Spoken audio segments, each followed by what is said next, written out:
آغا جان اور فیروز تایا نے سب کو یہ بات پھیلانے سے سختی سے منع کیا ہوا تھا، نہیں تو یہ بات بہت دور تک جاتی۔ اس کی جان میں جان آئی۔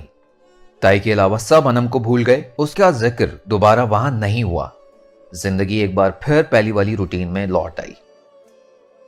اس دوران تائی نے اس سے بات کرنا بالکل ختم کر دیا تھا، بلکہ سعدیہ بھابھی کو بھی منع کر دیا کہ عشرت کا نہ کوئی کام کرنا نہ اس سے بات کرنا۔ انم اور کبیر سے اس کا رابطہ ہوتا رہتا تھا۔ وہ لوگ آن لائن اپنی نئی زندگی کی تصاویر شیئر کرتے رہتے تھے۔ انم بہت خوش تھی اور ہر بات پر اس کا شکریہ ادا کرتی رہتی تھی۔ زویا نے اسے کال پر ہی کمپیوٹر کلاسز کی شروع ہونے کی اطلاع دی اور اس نے بنا کسی وقفے کے اگلے دن سے ہی آنے کی حامی بھر لی۔ تم آغا جان سے پوچھ تو لو۔ پوچھنا کیا ہے، میری زندگی ہے، میں جو چاہے کروں، اس نے ڈو ٹوک انداز میں کہا تھا۔ اگر سکندر برا مان گیا تو مناتا رہے، مجھے کوئی فرق نہیں پڑتا۔ اچھا سنو، میرا سارا سامان تمہارے یہاں پڑا ہے، کل صبح لازمی یاد سے لیتے آنا۔ لیکن عشرت پلیز تم ایک بار اپنے گھر میں بتاؤ تو صحیح، نہیں تو بہت بڑا تماشا ہو جائے گا۔ زویا ابھی اسی ٹاپک پہ کھڑی تھی۔ اوکے میں بات کرتی ہوں۔ پتہ نہیں اسے اتنی جلدی حامی کیسے بھر لی تھی۔ سب سے پہلے اس نے نرمین کو یہ بات بتائی۔ اس نے صرف اتنا کہا تھا، آغا جان تمہیں کبھی اجازت نہیں دیں گے۔ اور جب یہ بات امی کے سامنے کی تو وہ حسب توقع بھڑک اٹھی۔ تم جیسی احمق لڑکی میں نے آج تک نہیں دیکھی۔ بڑی مشکل سے انم والے معاملے سے زندہ بچی ہو اور اب ایک نیا تماشا شروع کر رہی ہو۔ مجھے سمجھ میں نہیں آ رہا آپ لوگ ہر بات پر اتنا ڈرتی کیوں ہیں۔ اس نے نرمین اور سعدیہ بیگم دونوں کی طرف بیک وقت دیکھا، اور مجھے سمجھ نہیں آتا تم آغا جان اور فیروز بھائی جان سے ڈرتی کیوں نہیں۔ سعدیہ بیگم دانت چبا کر غصے سے احساس دلا رہی تھیں۔ آغا جان خدا نہیں ہے، خواہ مخواہ سر پر چڑھایا ہوا ہے آپ لوگوں نے سارے مردوں کو۔ تو نے جو کرنا ہے کر، میں نے تمہیں جنم دیا ہے، اب اس کی سزا تو ملے گی نا مجھے۔ سعدیہ بیگم زور سے اس کی پیٹھ پر ایک جھاپڑ لگا کر نکل گئیں۔ لیکن وہ ایموشنل بلیک میل نہیں ہونے والی تھی۔ رات کو آغا جان گھر واپس آئے تو وہ کھانے کے بعد فوراً ان کے پاس چلی گئی۔ وہ اپنی جاہو و جلال کے ساتھ تخت پر بیٹھے غرور سے سر تانے ہوئے تھے۔ سکندر بھی ان کے پاس بیٹھا تھا۔ ان دونوں کے درمیان کوئی سیاسی گفتگو چل رہی تھی۔ احتیاطاً دوپٹہ اس نے سر پر لیا تھا اور چہرے پر دنیا جہاں کی معصومیت سمیٹ کر وہ آغا جان کے پاس چلی گئی۔ مجبوری تھی، یہ تو کرنا تھا۔ دونوں نے اپنی بات ادھوری چھوڑ کر اسے دیکھا۔ سکندر کی ناک پر ہمیشہ کی طرح اسے دیکھ کر غصہ آ گیا۔ اس نے بنا کسی تمہید کے اپنے آنے کا مقصد آرام سے آغا جان کے گوشت گزار کیا اور وہ کسی مینڈک کی طرح پھدک کر اپنی جگہ سے اٹھے۔ تمہیں پتا ہے تم کیا کر رہی ہو؟ وہ گرج کر بولے۔ جی آغا جان، اس نے تحمل سے جواب دیا، سکندر کی گھوریوں کی پرواہ کیے بنا۔ تمہارا دماغ تو ٹھیک ہے؟ انہوں نے دانت چبا کر اسے دیکھا۔ جی آغا جان، اس نے اسی تحمل سے جواب دیا جس سے آغا جان مزید بھڑک اٹھے۔ دفع ہو جاؤ یہاں سے۔ وہ کچھ پل کھڑی انہیں گھور کر دیکھتی رہی، پھر خاموشی سے پیچھے چلی آئی۔ سکندر بھی اس کے پیچھے پیچھے آیا تھا۔ تم ہوش میں تو ہو؟ وہ اس کے ساتھ ساتھ چل رہا تھا اور اسے غصے سے دیکھ رہا تھا، اور وہ بنا اس کی طرف دیکھے تیز تیز چلتی ہوئی اپنے کمرے کی طرف جا رہی تھی۔ ہوش میں ہوں تبھی تو چل رہی ہوں، بکواس نہ کرو، دانت توڑ دوں گا تمہارے۔ وہ تیزی سے چلتے چلتے رک گئی۔ اس نے سکندر کی طرف دیکھا۔ توڑ دو دانت، دو ہاتھ باندھ کر کھڑی ہو گئی۔ وہ اسے کچھ حیرت اور بے بسی کی کیفیت میں دیکھتا رہا، اور پھر اس نے مٹھیاں بھینچ لیں۔ توڑ دو دانت میرے، لیکن تم اس سے میرے دل کی آواز کبھی نہیں دبا سکتے، وہ چلا اٹھی۔ تم جانتی ہو اس گھر کے اصول۔ اب اس عمر میں باہر جا کر کمپیوٹر کورسز کرو گی تم، ہزاروں مردوں کے سامنے؟ وہ بھی چلایا۔ میں نہیں مانتی اس گھر کے تھرڈ کلاس اصول، جہاں سانس لینے کے لیے بھی پابندی ہو۔ اور اس گھر کے اصول صرف عورتوں پر ہی کیوں لاگو ہوتے ہیں؟ اس وقت کہاں تھے یہ اصول جب تم امریکہ گئے تھے؟ وہ بنا کوئی لحاظ کیے مقابلے بازی پر اتر آئی۔ میری بات اور ہے، میں مرد ہوں، وہ بے بسی سے چلایا۔ تو یہ ہے تمہارے اور آغا جان کی مردانگی کہ اس گھر کی عورتوں پر زندگی تنگ کر دو، یہی سیکھ کر آئے ہو امریکہ سے؟ بغیرتی نہیں سیکھی میں نے، اور نہ ہی بغیرتی برداشت کروں گا۔ میں تم سے بحث نہیں کرنا چاہتی، اس لیے میرے منہ نہ لگو۔ تمہیں یہ بغاوت بہت مہنگی پڑے گی عشرت جمال، وہ دانت چبا کر دھمکی دینے والے انداز میں بولا، اور وہ بنا اس کی کسی بات کو اہمیت دیے کمرے میں آ گئی۔ اس گھر کے مردوں کو بلیک میلنگ، ظلم اور دھمکی دینے کے علاوہ اور آتا ہی کیا تھا، لیکن کمپیوٹر کلاسز میں وہ ایڈمیشن لے کر ہی رہے گی۔ اس نے تہیہ کر لیا اور اب وہ بنا ان کو بتائے چوری سے کلاسز لینے لگی، اور یہی بات اس نے رات کو زویا کو بھی بتائی۔ آغا جان کے انکار کے بعد امی اور نرمین نے بھی وہی کہا۔ جب آغا جان نے منع کیا ہے تو اسے کلاسز نہیں لینی چاہیے، مگر اس نے وہی کیا جو اس کا دل چاہ رہا تھا۔ آغا جان اور سکندر کی دھمکیوں کو ہوا میں اڑا کر اگلے دن وہ کلاسز لینے پہنچ گئی۔ وہ روزانہ صبح زویا کے گھر تک جاتی اور پھر وہی اسے کمپیوٹر کلاسز کے لیے اپنے ساتھ لے جاتی۔ گھر کی باقی عورتوں نے شاید اس کی یہ روٹین نوٹ کی ہو، لیکن کسی نے کچھ کہا نہیں۔ مردوں کے جانے کے بعد وہ چلی جاتی تھی اور ان کے آنے سے پہلے ہی وہ میرے سامنے یہ ڈھونگ ذرا کم کیا کر، میں جانتی ہوں انم کو تو نے ہی بھگایا ہے، اور اس دن تو ڈرامہ کر کے بچ گئی، لیکن جلد ہی تیری اصلیت سامنے لاؤں گی، تائی نے خونخوار نظروں سے اسے دیکھتے ہوئے کہا تھا۔ وہ پہلو بچا کر وہاں سے نکل آئی۔ تائی کو اس کے بارے میں 100% یقین تھا کہ انم کو بھگانے میں اسی کا ہاتھ ہے، اور اس بات کے چلتے انہوں نے ایک رات امی سے کہا، سعدیہ کسی خوش فہمی میں نہ رہو کہ تمہاری آوارہ بیٹی کو میں سکندر کے لیے قبول کر لوں گی، میں سکندر کے باپ سے بات کر کے جلدی سارے رشتے ختم کر دوں گی۔ یہ بات اسے نرمین سے پتا چلی، اس کے سر سے جیسے بوجھ اتر گیا، لیکن امی نے رو رو کر اپنا برا حال کر دیا، اور اسے باتیں سنانے کے علاوہ وہ کئی بار اس پر ہاتھ بھی اٹھاتی، لیکن اس کے لیے سکندر کی نسبت سے آزاد ہونے کی خوشی ہی اتنی تھی کہ وہ امی کی کسی بات کو برا نہ مناتی۔ کمپیوٹر کلاسز لیتے ہوئے اسے 1 ہفتہ ہونے کو تھا جب ایک دن سکندر نے اسے زویا کے ساتھ دیکھ لیا۔ وہ زویا کی گاڑی میں تھی اور گاڑی ریڈ سگنل ہونے کے بعد روڈ پر کھڑی تھی، اور اس کے بالکل لیفٹ سائڈ پر سکندر کی گاڑی آ کر رکی۔ نادانستہ طور پر ادھر ادھر دیکھتے ہوئے ان دونوں کی نظریں ایک دوسرے سے ٹکرائیں، پھر اس نے فوراً منہ دوسری طرف کر کے دوپٹے سے چہرہ چھپا لیا اور زویا کو چپکے سے ٹھسکا لگایا۔ جلدی گاڑی نکالو یہاں سے۔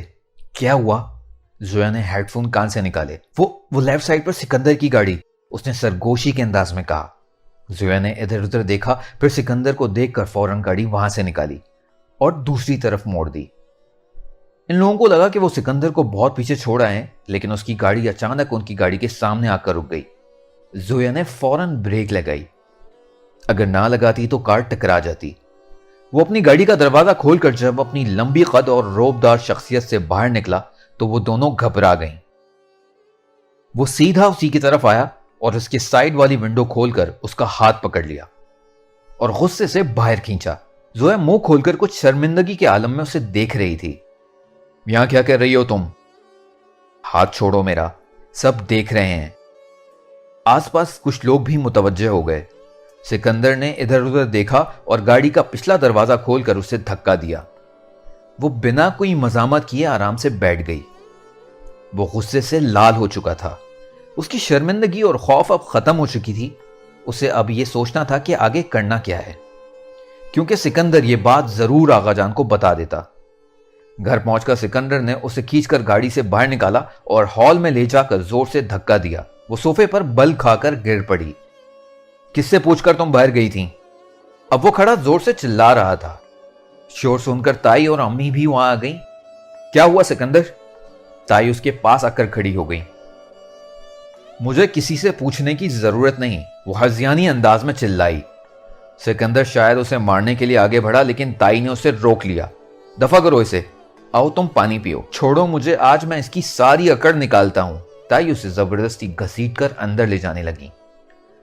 ہاں تم اور کر بھی کیا سکتے ہو بزدل مرد، وہ اس کے پیچھے جتنے زور سے چلا سکتی تھی چلائی. اس نے سنا مگر ٹھنڈی سانس لے کر نظر انداز کر گیا. سعدیہ بیگم نے کمرے میں اس کی الگ کلاس لی. میں اس کے خلاف پولیس میں رپورٹ درج کرا دوں گی.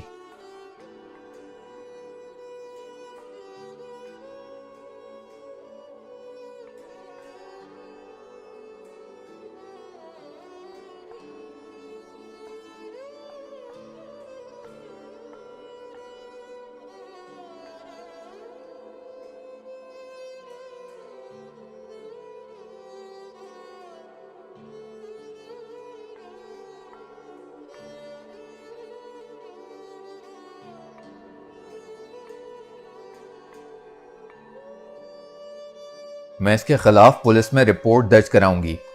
وہ چادر اٹھا کر بولی. سعدیہ بیگم نے زور سے ایک تھپڑ اس کے چہرے پر مار دیا. تم ہمیں گھر سے نکالنا چاہتی ہو کیا؟ دفع ہو جاؤ یہاں سے. میں آج اس نواب زادے کو اچھے سے سبق سکھاؤں گی. اس کی ہمت کیسے ہوئی مجھے گھسیٹ کر لانے کی؟ یہ سکندر تھا جو تمہیں زندہ لے آیا. اگر آغا جان ہوتے تو تمہیں وہیں گولی مار دیتے.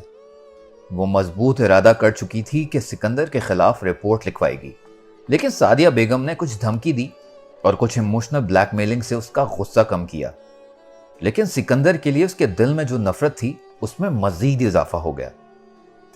اس دوران اچھی بات یہ ہوئی کہ آغا جان گھر پر نہیں تھے، اس لیے ان کو کبھی اس بات کا علم ہی نہ ہو سکا.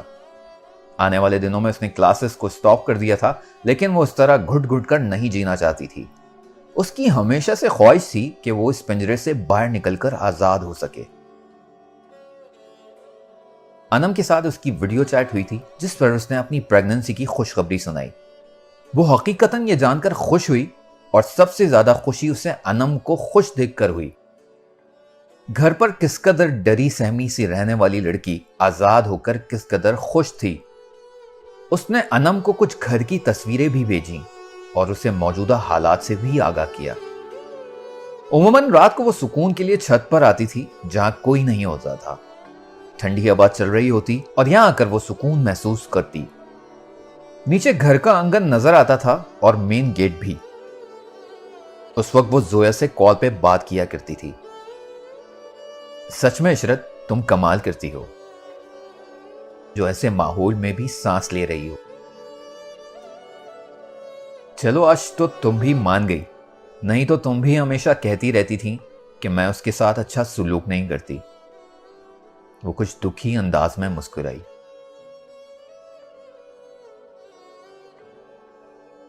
کیا تم سچ میں ساری زندگی ایسے گھر میں گزارو گی؟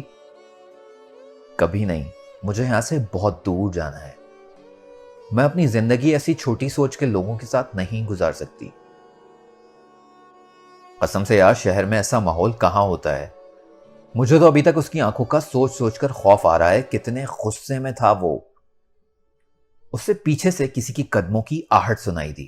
اس نے پیچھے پلٹ کر دیکھا تو وہ سکندر تھا جو ہمیشہ کی طرح اسے غصے سے دیکھ رہا تھا.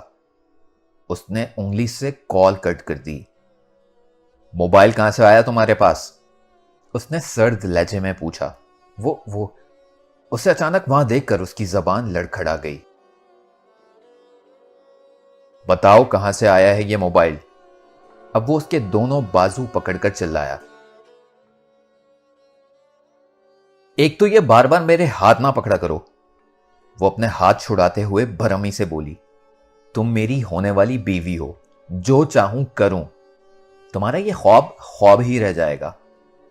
بات کو بدلو مت. بتاؤ یہ موبائل کہاں سے آیا اور کب سے استعمال کر رہی ہو؟ وہ اس کے ہاتھ سے موبائل چھین کر بولا. سکندر موبائل مجھے دو.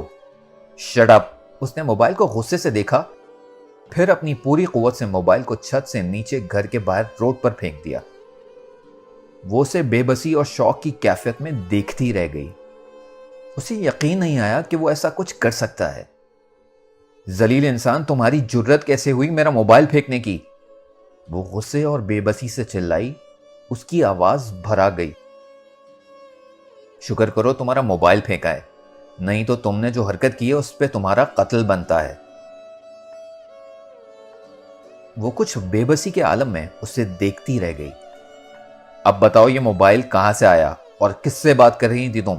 اس نے غصے بھری سانس خارج کی اور دونوں ہاتھ سینے پر باندھ کر مطمئن ہو کر اسے دیکھنے لگی۔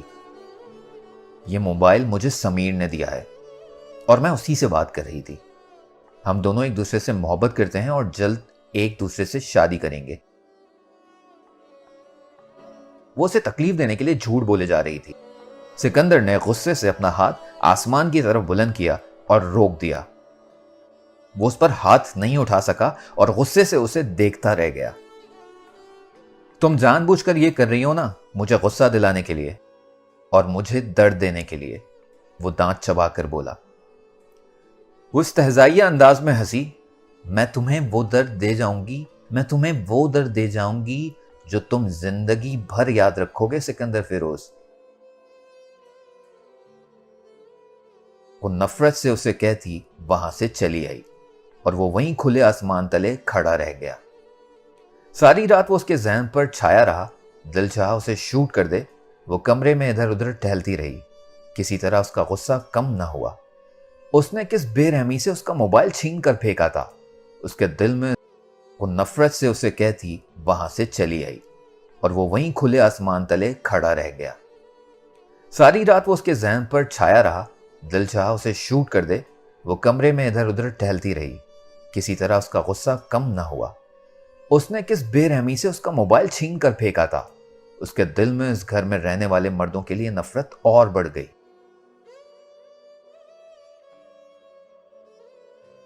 مجھے اس سونے کے پنجرے سے آزاد ہونا ہے، وہ بار بار خود سے کہتی رہی۔ اگلے 2 دنوں میں اس نے اپنے لیے ایک نئے موبائل کا انتظام کیا۔ وہ موبائل کے بنا رہنے والی نہیں تھی۔ اس نے زویا سے رابطہ کیا اور کئی گھنٹوں اس کے سامنے اپنے دل کا غبار نکالتی رہی۔ نرمین نے اسے ایک نئی ٹینشن میں ڈال دیا۔ آج گھر میں تمہاری شادی کی بات ہو رہی تھی، کس کے ساتھ؟ اس نے احمقانہ سوال پوچھا تھا۔ آف کورس سکندر کے ساتھ، اور کس کے ساتھ؟ اس گھر والوں کو خوش فہمی ہے، میں کبھی اس منحوس سے شادی نہیں کروں گی۔ شادی تو تمہیں کرنی پڑے گی، سنا ہے آغا جان جلد ہی ڈیٹ کا اعلان کر دیں گے۔ لیکن تم تو کہہ رہی تھی تائی نے انکار کر دیا تھا۔ وہ تو خود سے ہی ایسے کہہ رہی تھی، نہیں تو گھر کے مردوں نے تو کبھی کوئی ایسی بات کی ہی نہیں۔ کیا خاندانی اصول جانتی نہیں ہو؟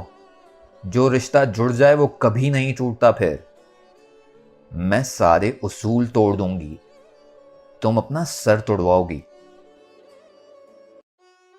اس نے اس بات کو کچھ خاص اہمیت نہیں دی کیونکہ وہ جانتی تھی شادی اس نے سکندر سے کبھی نہیں کرنی۔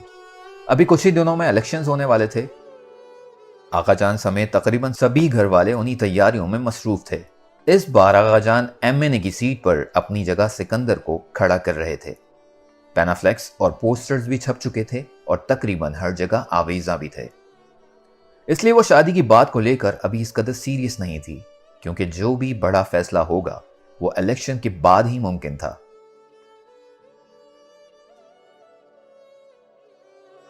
ایسے ہی نرمین کو صوبیہ بھابھی سے کوئی اڑتی پھوٹتی خبر ملی ہوگی، لیکن گھر میں ہونے والے فیصلوں سے وہ اس قدر لا علم بھی نہیں ہونا چاہتی تھی۔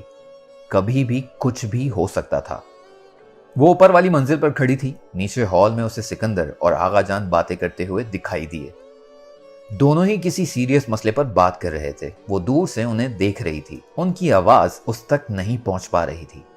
ممکن تھا وہ شادی کے حوالے سے کوئی بات کر رہے ہوں اور آگاہ رہنا اس کے لیے ضروری تھا۔ وہ چپکے سے نیچے آئی اور ہال کے پچھلے حصے کی طرف پلر کے پیچھے چھپ کر کھڑی ہو گئی۔ اب ان کی آواز واضح آ رہی تھی اور وہ ایسی جگہ چھپ کر کھڑی تھی جہاں سے وہ اسے دیکھ نہیں سکتے تھے، لیکن وہ انہیں اچھے سے دیکھ رہی تھی۔ الیکشن سمجھداری کا کام ہے، پیار محبت کا۔ اس نے سکون بھرا سانس لیا۔ وہ اپنی ہی کوئی بات کر رہے تھے۔ بس یہی 1 مہینہ ہے، اس میں لوگوں کے سامنے ذرا جھک جاؤ، پھر باقی کے 5 سال سر اٹھا کر جینا، اس نے آغا جان کو کہتے سنا۔ پھر اس نے جانے کے لیے قدم آگے بڑھائے لیکن اچانک ایک خیال آنے پر رک گئی۔ اس نے ہاتھ میں موجود موبائل کا کیمرہ آن کیا اور ویڈیو ریکارڈنگ پر کلک کیا۔ یہ ویڈیو اس کے بہت کام آ سکتی تھی۔ عوام کا کیا ہے، انہیں بے وقوف بنانا کون سا مشکل ہے؟ پورا سال بیٹھ کر کھاؤ، علاقے میں کوئی کام نہ کراؤ، بس الیکشن سے پہلے آخری سال 1-2 سڑک پکی کرا لو، یہ عوام تمہاری غلام بن جائے گی۔